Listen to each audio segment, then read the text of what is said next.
आज एक दिव्य महापुरुष की अवतरण तिथि भी है। परम पूज्य श्री रामदास जी महाराज, श्री मास्टर बाबा।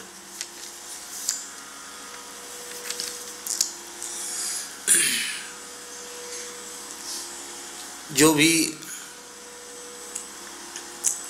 कारक कोटि के महापुरुष आते हैं, दिव्य महत्पुरुष भगवत संकल्प से धरती पर अवतरित होते हैं,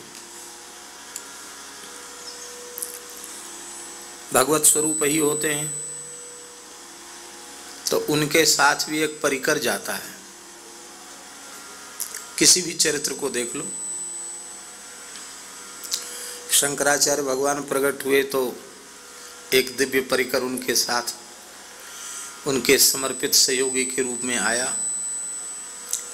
श्री मार्ग भगवान प्रकट हुए, उनका एक परिकर आया। श्रीमन मध्वाचार्य महाप्रभु प्रकट हुए, उनका परिकर आया। श्री विष्णु स्वामी प्रकट हुए, उनका परिकर आया। श्री रामानंदाचार्य जी प्रकट हुए, द्वादश महाभागवतों के रूप में उनका परिकर आया।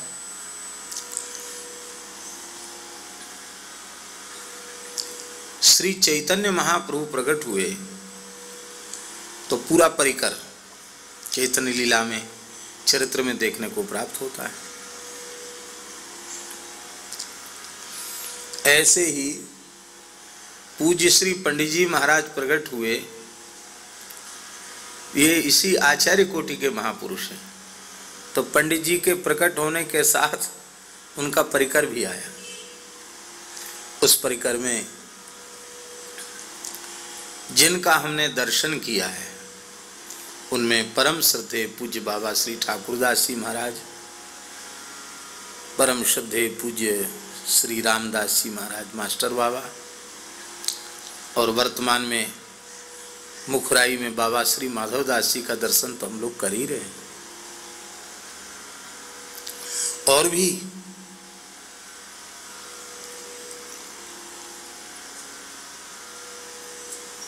बरसाने में विराजने वाले श्री राधाशरण बाबा जी महाराज, और भी ये सब परिकर पंडित जी महाराज का। तो जैसे महापुरुष दिव्य होते हैं, ऐसे ही उनका परिकर भी सामान्य नहीं होता, वो भी दिव्य होते हैं। अभी देखो, बहुत पुरानी बात नहीं, श्री वेणु विनोद कुंज वाले महाराज जी, परम पूज्य प्रातः स्मरणीय श्री बालकृष्ण दास जी महाराज, एक दिव्य परिकर उनके साथ आया, एक से बढ़कर एक। ठाकुर श्री घनश्याम दास जी, श्री मनोहर दास बाबा जी, पूज्य श्री देवी जी, पंडित श्री मोतीराम जी, एक से एक दिव्य परिकर। ऐसा अनुभव होता है कि कहीं भी महापुरुषों को, सेठ श्री जयदयाल गोयनका जी प्रकट हुए तो उनका एक परिकर, भाई जी, स्वामी जी, सब उसी परिकर के हैं। क्योंकि पूज्य श्री पोदार महाराज ने सेठ जी के प्रति ही अपने सदगुरु का भाव स्वीकार किया, कि उनका परिकर है।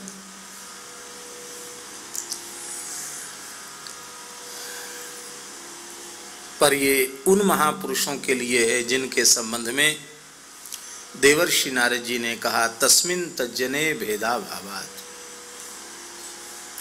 भगवान और भगवान के जनों में भेद का अभाव होने से सामान्य कोटि के जो मनुष्य हैं, उनके लिए ये बात नहीं है। वो तो अपने कर्म फल भोगने के लिए ही धरती पर आते हैं।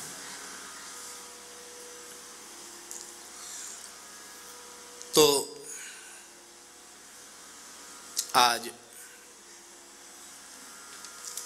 पूज्य श्री रामदास जी महाराज की आविर्भाव तिथि है।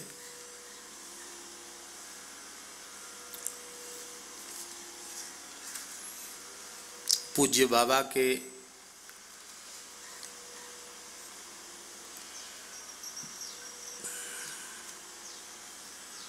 तीन संकल्प थे। गौ सेवा। दास जब बाबा मिलते श्री रामदास जी महाराज तो हम कहते महाराज जी गोव्रती हो जाइए। तो वो समस्या रखते थे कि ब्रजवासियों के यहाँ से भिक्षा की व्यवस्था है और उसमें ब्रजवासी भोले भाले जो उनके घर में मिल जाता वही पाते हैं। तो वो भिक्षा की परंपरा होने से ये कम संभव है। लेकिन जब उन्होंने प्रार्थना को स्वीकार किया और स्वयं प्रत्यक्ष गो सेवा आरंभ की तो इतनी निष्ठा से गोव्रत का पालन किया पूज्य मास्टर बाबा ने कि उनके जैसा नियम का निर्वाह उन्हीं के द्वारा होगा। ये कहने में हमें तनिक भी संकोच नहीं। हम भी उतनी कठोरता से नियम का निर्वाह नहीं कर पाते। अब हमको तो कोई कह दे तो बात पे विश्वास करना पड़ेगा कि नहीं कि शुद्ध वेद लक्षणा भारतीय देसी गाय का घी है। पर एक आध बार ऐसा भी हुआ कि वो नाम नहीं लेंगे, गाय का घी क्या लिखा है?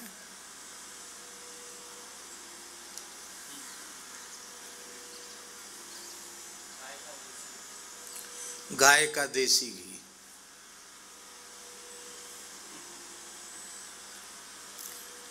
तो खूब बार बार पूछने पर कहा नहीं एकदम शुद्ध गाय का घी। बाद में पता चला वो तो अमुक है। अब क्या करते? भोग लग गया, आप प्रसाद पा लिया, बमन तो कर नहीं सकते।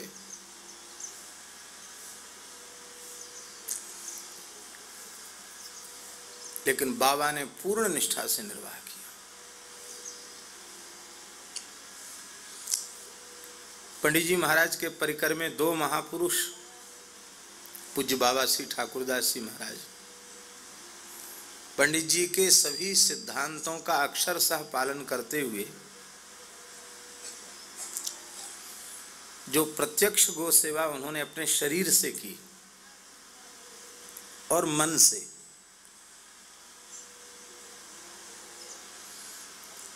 बाबा का वाक्य है गाय को मन में बसाइए, गाय को मन में बसाइए, कहते थे बाबा। आपके मन में गाय होगी तो प्रत्यक्ष व्यवहार में आप गाय से दूर कभी जा नहीं सकते। हमने वह झांकी भी देखी जब बाबा स्वयं बड़ी फुर्ती से दौड़ करके गो सेवा गोष्ठ में किया करते थे। आज उनके सत्संकल्प का ही यह दिव्य प्रभाव है कि सूरश्याम गौशाला ब्रज की गिरिराज जी की एक प्राचीन गौशाला होने के साथ ही साथ एक अति सुंदर आदर्श गौशाला है और निकट भविष्य में भगवत कृपा से, गिरिराज जी की कृपा से, संतों के शुभ संकल्प से यह इतने सुंदरतम स्वरूप में प्रकट होगी कि किसी को गौशाला बनानी होगी तो लोग कहेंगे सूरश्याम गौशाला देख के आओ, उसके जैसी गौशाला बनानी है। प्रेमियों के मन में खूब भाव भी है और हम लोग कभी सोचते नहीं थे कि चंद्र सरोवर इतना सुंदर हो जाएगा, लेकिन इसकी सुंदरता निरंतर वृद्धि को प्राप्त हो रही है। ये महत्पुरुषों का संकल्प ही है। चाहकर भी पूज्य बाबा, अब चाहकर भी हम लोग श्री मुरारी बापू जी की कथा या नहीं करा सकते थे, लेकिन वो भी हो गई। सुरभि महायज्ञ भी हुआ, गौ नवरात्र भी हुआ और पूज्य श्री रमेश भाई ओझा जी की भी कथा यहाँ सद्गुरु जन्म शताब्दी महोत्सव के क्रम में उनकी कथा भी हुई। तो ये सब महत्पुरुषों के सत्संकल्प का ही दिव्य प्रभाव। तो ये दो महापुरुष, एक पंडित, एक बाबा महाराज, पूज्य श्री ठाकुरदास बाबा महाराज, और एक पूज्य श्री रामदास जी महाराज, प्रत्यक्ष गो सेवा के आदर्श को इन दो महापुरुषों ने प्रस्तुत किया। दास के मन में ऐसा आता है कि पंडित जी के मन में गो सेवा का भाव निगूढ़ रूप से प्रतिष्ठित तो रहा ही है, लेकिन वे अपनी विरक्ति की चरम सीमा में अवस्थित होने के कारण उसको अपनी वाणी से मुखरित नहीं कर सके। लेकिन उनके हार्द भाव को दो महापुरुषों ने, पूज्य बाबा श्री ठाकुरदास जी ने और श्री रामदास जी महाराज ने, इन दो महापुरुषों ने पंडित जी के ही हार्द भाव को प्रत्यक्ष गो सेवा के स्वरूप में प्रस्तुत किया। इसलिए सूरश्याम गौशाला के इस पवित्र प्रकल्प को अति सुंदर बनाने के लिए जो भी आस्तिक ब्रजभूमि के उपासक, गिरिराज जी के उपासक, यमुना जी के प्रति, महाप्रभु जी के प्रति श्रद्धा रखने वाले लोग, उन सब को इस पवित्र गोष्ठ से जुड़ना चाहिए, प्रकल्प से जुड़ना चाहिए और इसको एक उत्तम से उत्तम स्वरूप में प्रस्तुत करना चाहिए। आजकल की भाषा में कहते हैं मॉडल, जिससे दिल्ली भी लोग आवे तो लोग कहीं जाओ भाई वहाँ से देख के आओ, नक्शा देख के आओ, ऐसी बननी चाहिए। धीरे धीरे थोड़ी थोड़ी भूमि भी ली जा रही है और अभी भूमि की और भी आवश्यकता है, और अधिक भूमि चाहिए, क्योंकि बिना भूमि के विस्तार संभव नहीं है। ये न किसी संस्था की सामर्थ्य है, न किसी व्यक्ति की सामर्थ्य है, यह पूज्य गुरुजनों की, संतों की जो सद्भावना है, उनका जो सत्संकल्प है, उसी की ये दिव्य महिमा है कि निरंतर हो रहा और होगा, बढ़ेगा।